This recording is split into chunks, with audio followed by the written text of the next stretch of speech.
What up, YouTube, YouTube, YouTube? I just received a comment on one of my YouTube, well, not one of my YouTube, on my YouTube channel, by Cleviar. If I'm saying your name wrong, I apologize. Um, and basically said was, he sold his MPC studio so he could get a machine because he likes the workflow of machine in Ableton that is way much better than the MPC software. And he asked my thoughts on that.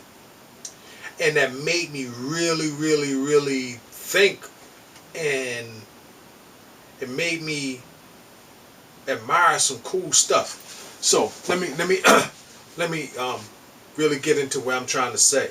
I think the thing I admire about RZA as a producer, and one of my favorite producers in Baltimore and good friend, CX the producer, aka Charlie Ford, is that those guys, from seeing RZA and knowing about RZA, and then just knowing Charlie Ford from when I worked at Guitar Center and listening to this dude's amazing production, is that those guys could use almost anything and get it in and make beats.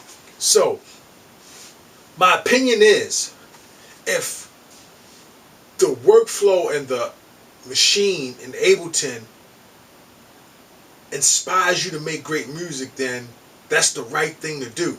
What I like about all this different gear is that all the gear is great.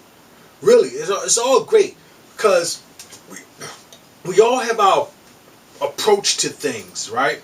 So for instance, whether it's math, whether it's science, whether it's building something, everybody has an approach. And everybody's thought process and how they approach something is different based off their background, based off what they know, based off of how this works.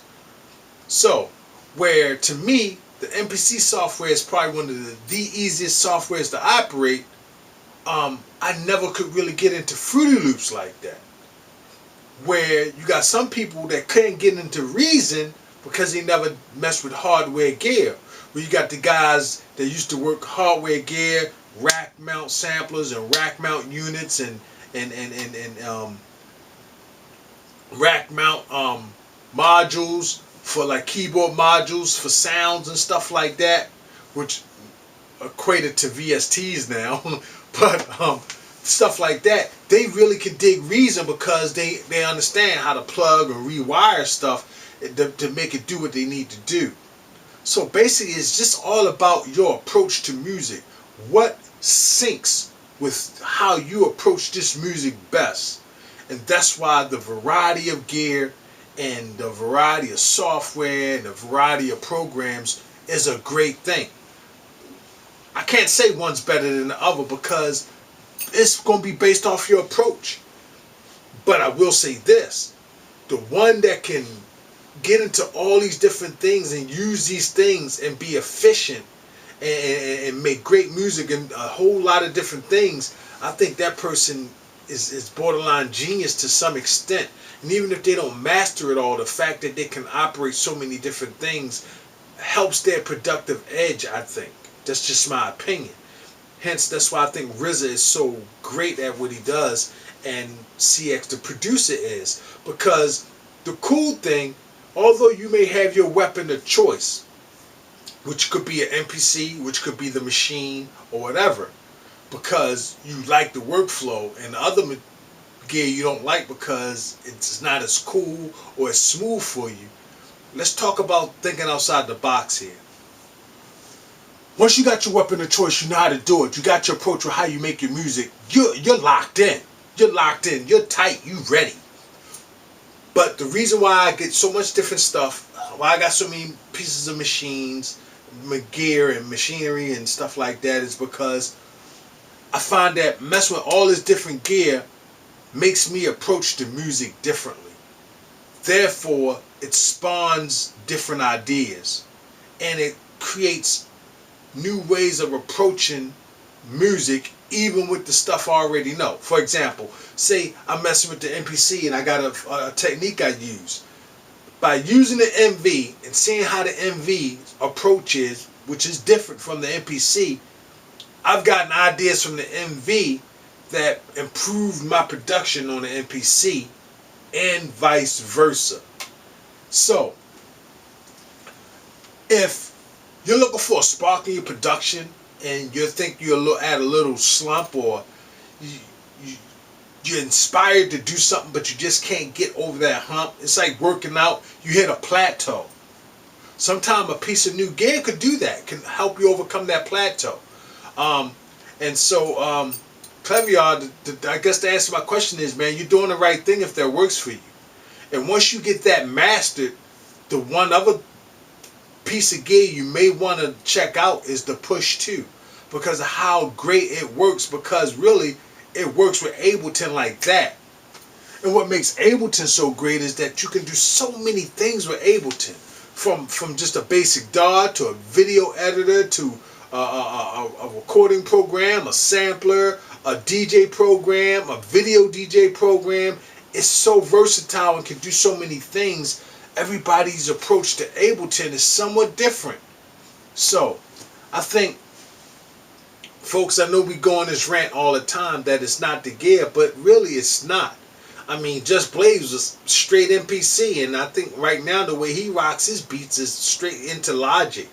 And he's chopping up into Logic and stuff like that, so he's making his beats that way. You look at my man, Static Selectors on Pro Tools, so using programs and stuff. And let's talk about a Maryland producer, Praise, who went from the ASR X and the ASR stuff, and now that dude is rocking Battery and Reaper. Look at Apollo Brown. I mean, so it's not the gear, folks. It's you and what works best towards how you approach the music. If something works synonymous with how you think and how you flow, then that's what you should gravitate to. Really, real talk. I mean, look at the evolution of the producer. The music style hasn't changed. For instance, you listen to Ninth Wonder. Ninth Wonder beats are Ninth Wonder beats, and he started off with Fruity Loops. Even when he went to the MPC, it was still Ninth Wonder style, his swagger, right? And then when he went to the Machine, it's still Ninth Wonder style and swagger.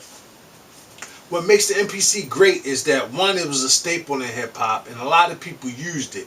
And what Akai did was found a way to incorporate the software and make it almost instantaneous with how our workflow is already, and our familiar, I can't say that word, we're already familiar with the MPC anyway, so to get the Ren or the Studio is very familiar. It's not nothing really super new, and the way they incorporate the new features almost make it second nature, where you can just keep moving without losing a beat.